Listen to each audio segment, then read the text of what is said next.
Hello guys, मैं हूं भावना शर्मा और आज हम बात करने वाले बहुत ही इंपॉर्टेंट टॉपिक सभी यूपीएससी एस्पिरेंट्स के लिए जो कि यूपीएससी की प्रिपरेशन कर रहे हैं उनके लिए मेंस एग्जाम क्वेश्चन प्रैक्टिस आज करने वाले। मैंने आपको क्या क्या पढ़ा दिया, fundamental duty, preamble of the constitution, UPSC, state public service commission, ये सभी मैंने आपको पढ़ा दिए। National commission for the SC/STs ये भी मैंने पढ़ा दिया आपको। वाइस प्रेसिडेंट, प्रेसिडेंट, ये सभी मैंने पढ़ा दिए। इनसे रिलेटेड कुछ क्वेश्चंस हैं, उन क्वेश्चंस को आज हम देख लेते हैं। तो आपकी स्क्रीन पे कुछ क्वेश्चंस हैं और ये वेरी वेरी इंपॉर्टेंट क्वेश्चंस हैं। ये बिल्कुल एज ए मेंस पैटर्न से क्वेश्चंस बनाए हुए हैं, बिल्कुल जो कि मेंस में आते हैं वैसे ही क्वेश्चंस हैं। तो आपकी स्क्रीन पे फर्स्ट क्वेश्चन है, देखो, what is attorney general of India and what is the role of in polity. The first question है, आपको लिखना कैसे, मैं लिखना बता देती हूँ, अच्छे मार्क्स कैसे आते हैं, है ना।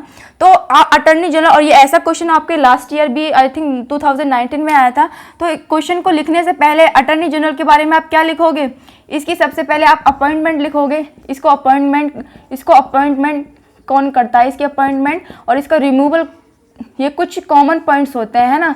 ये कुछ ना कॉमन जैसे टाइटल्स हैं, इनको याद कर लें। अगर कोई भी पॉलिटी का एग्जाम आता है, ठीक है, अगर आपको कोई भी क्वेश्चन नहीं आता है, बस ये हेडिंग्स याद कर लें, अपॉइंटमेंट, रिमूवल और फंक्शन, ठीक है। ये जो हेडिंग्स होती हैं ये बिल्कुल कॉमन होती हैं, समझ गए ना आप। फंक्शंस के बाद हम देखते हैं इसके टेन्यूर का मतलब होता है कार्यकाल, और टर्म भी इसको बोल सकते हो, है ना। तो टर्म और इसकी आपकी वैकेंसी, ये कुछ कॉमन इसके टाइटल्स होते हैं, जिनके अकॉर्डिंग आप किसी भी चीज़ को आसानी से सॉल्व कर सकते हैं। अगर मान लो आपको कोई क्वेश्चन नहीं आता और आपको ये हेडिंग्स याद है ना, आप फिर भी बना के लिख दोगे, क्योंकि मोस्टली पता क्या होता है पॉलिटी में, ज़्यादातर सभी की अपॉइंटमेंट कौन करता है, प्रेसिडेंट करता है। कुछ कॉमन जैसे मैंने आपको बताया, अटॉर्नी जनरल, फाइनेंस कमीशन हो गया, ठीक है, और आपका इलेक्शन कमीशन हो गया, यूपीएससी हो गया, तो ये सभी, गवर्नर हो गया, प्राइम मिनिस्टर हो गया, अटॉर्नी जनरल हो गया, ये इन सभी की नियुक्ति कौन करता है, जजेस हो गए, चीफ जस्टिस, इन सभी की अपॉइंटमेंट कौन करता है, इनकी नियुक्ति आपके प्रेसिडेंट के द्वारा की जाती है। तो इन सभी चीज़ों को आप याद रखें। तो फर्स्ट क्वेश्चन में जो पूछा है ना, अटॉर्नी जनरल क्या है और इसका क्या रोल प्ले है पॉलिटी में, मैं आपको पहले ही पढ़ा चुकी हूँ। अटॉर्नी जनरल हमारे देश का सबसे बड़ा लीगल एडवाइजर होता है और ये यूनियन एग्जीक्यूटिव में काम करता है। अगर इसकी पॉलिटी की बात करें तो ये पॉलिटी में काम करने का मतलब है कि ये हमारे पार्लियामेंट में हमारे गवर्नमेंट की तरफ से एज अ एडवाइजर की तरह काम करेगा। अगर इसको प्रेसिडेंट बोल देता है कि अब तुम्हें हमारी तरफ से पार्लियामेंट में बैठना है और जितने भी लीगली कोई भी चीज़ होती है उन सभी को आंसर देना है, तो ये उन सभी कामों को करेगा, ठीक है। तो इसके पास ये पॉलिटी में इसलिए मेन रोल प्ले करता है। पॉलिटी में जितने भी कानून बनते हैं, जितनी भी पार्टीज बनती हैं, उनकी नियुक्ति के लिए कौन कौन सी चीज़ें में आर्टिकल बन रहा है, आर्टिकल्स में भी सुझाव कौन देता है, अटॉर्नी जनरल देता है आपके गवर्नमेंट को। नेक्स्ट हम देखते हैं, describe the role of the advocate general in the state, ठीक है। तो हम ये देखेंगे कि एडवोकेट ऑफ जनरल क्या है। ये तो था आपके सेंट्रल लेवल पे, और एडवोकेट जनरल जो होता है वो आपके राज्य स्तर पे होता है। राज्य स्तर पे ये सबसे बड़ा लीगल एडवाइजर होता है। इसका फंक्शन क्या है और इसका ये देखें कि इसका स्टेट में क्या रोल प्ले करता है। ये स्टेट लेवल के जितने भी कानून होते हैं, सभी कानून किसके द्वारा बनाए जाते हैं, एडवोकेट जनरल के द्वारा। जब और इसकी नियुक्ति किसके द्वारा की जाती है, प्रेसिडेंट के द्वारा।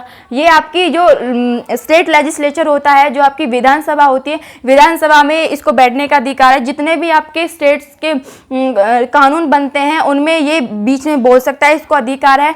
और ये स्टेट लेवल के जो लेजिस्लेटर होती है उसमें वो बिना राइट के वो उसमें क्या बन सकता है, कोई भी मेंबरशिप ले सकता है, ठीक है। इसको कोई भी वोटिंग की जरूरत नहीं पड़ेगी, तो इसके पास ये सभी राइट्स होते हैं। तो इस क्वेश्चन में आप ऐसे लिख सकते हो और आपके अच्छे मार्क्स आ जाएंगे। तो जो क्वेश्चन है पूछा हो सिर्फ वही क्वेश्चन का आंसर दिया करें मेंस राइटिंग में, ठीक है। ऐसा नहीं क्वेश्चन क्या पूछ रहा है, आंसर क्या दे रहे हो, तो उसके आप इसी की वजह से आपके मार्क्स करते हैं।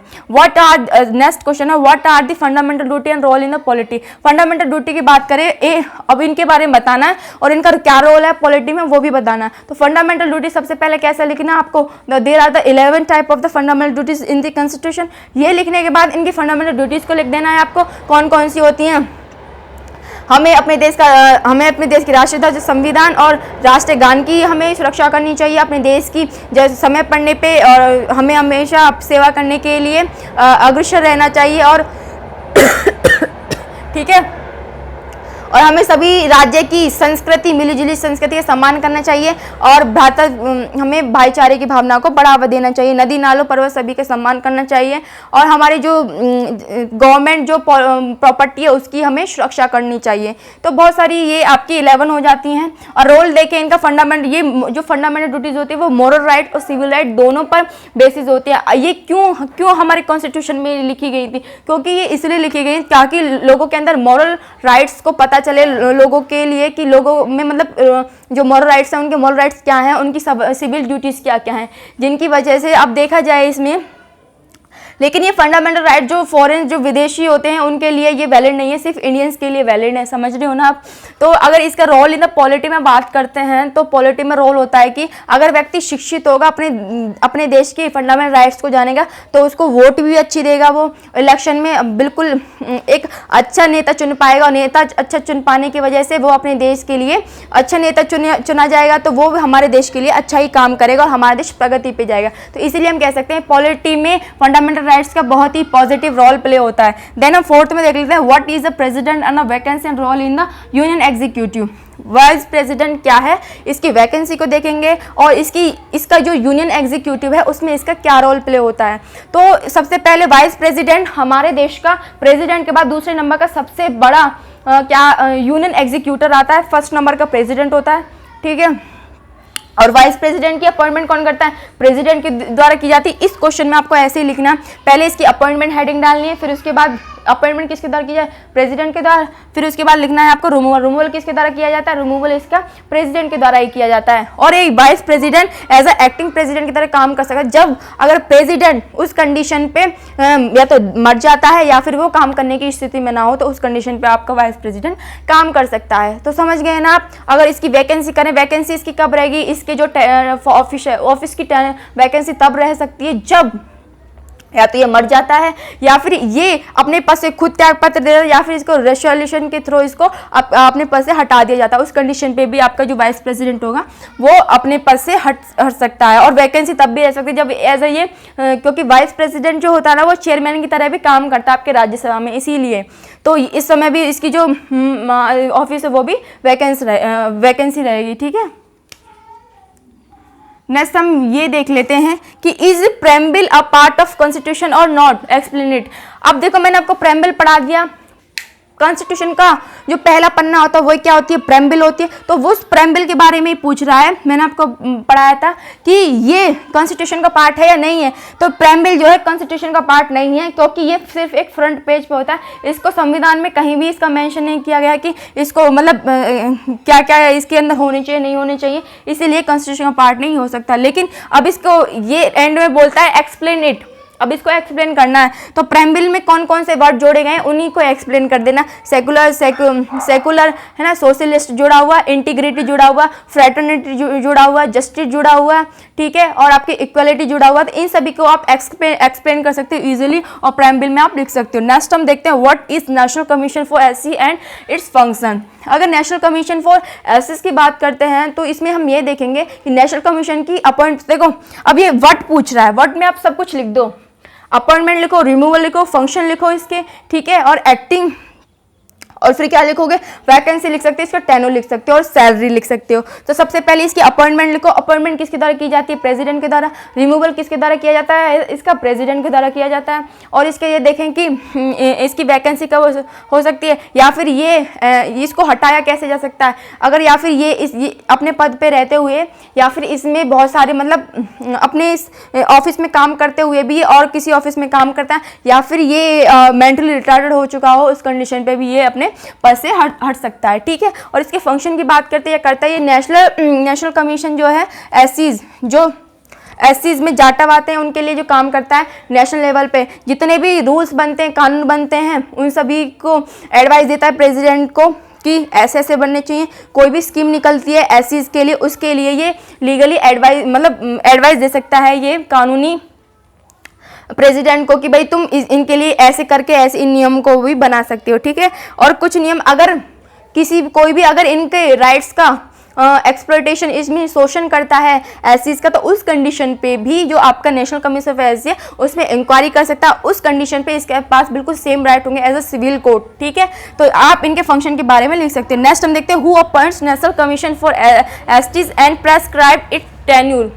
तो हम नेशनल कमीशन का अपॉइंटमेंट देखेंगे, इसकी अपॉइंटमेंट किसके द्वारा की जाती है। नेशनल कमीशन फॉर एसटीज की जो अपॉइंटमेंट भी किसकी द्वारा सेम की जाती है, मैंने आपको बताया था कुछ पॉइंट्स। देखो फाइनेंस कमीशन हो गया, है ना, और इलेक्शन कमीशन हो गया आपका, अटॉर्नी जनरल हो गया आपका, गवर्नर हो गया, प्राइम मिनिस्टर हो गया, इन सभी की अपॉइंटमेंट प्रेसिडेंट के द्वारा की जाती है। ध्यान से सुन ले। और यूपीएससी की भी, नेशनल कमीशन फॉर एसटीज की भी और नेशनल कमीशन फॉर एससी, इन सभी की किसके द्वारा अपॉइंटमेंट की जाती है, वो सभी आपके प्रेसिडेंट के द्वारा की जाती है। नेक्स्ट हम ये देखेंगे कि अब इसकी अपॉइंटमेंट की बात करें तो प्रेसिडेंट के द्वारा की जाती है, ठीक है। और अब इसकी प्रेस्क्राइब इस फंक्शन, और फंक्शन को देखें तो आपको देखो इसमें कुछ चीज़ें ऐड भी कर देनी, अपॉइंट के बाद इसका रिमूवल भी ऐड कर देना, ठीक है।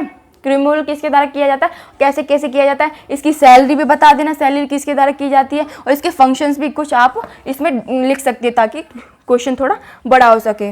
नेक्स्ट हम देखते हैं इज यूपीएससी कॉन्स्टिट्यूशन बॉडी और नॉट, एक्सप्लेन इट रोल। देखो यूपीएससी मैंने आपको बताया था कॉन्स्टिट्यूशनल बॉडी उसी को ही कहते हैं। अगर वो यूपीए कॉन्स्टिट्यूशन के किसी भी आर्टिकल में उसको मेंशन किया गया, इट मीन्स क्या है, वो एक कॉन्स्टिट्यूशनल बॉडी है, ठीक है। तो यूपी, हाँ, तो आप कैसे लिखोगे, yes UPSC is a constitutional body है, एंड फिर लिखोगे एक्सप्लेन इट्स रोल। देखो जो पूछा सबसे पहले वही लिखो क्वेश्चन में, ऐसे मत लिखो अपनी मर्जी से जो मन चाह वो लिख रहे हो, फिर बाद में फिर उसका आंसर लिख रहे हो, ऐसे नहीं। जो पहले पूछा है पहले उसको लिखो, फिर लिखो एक्सप्लेन इट्स रोल।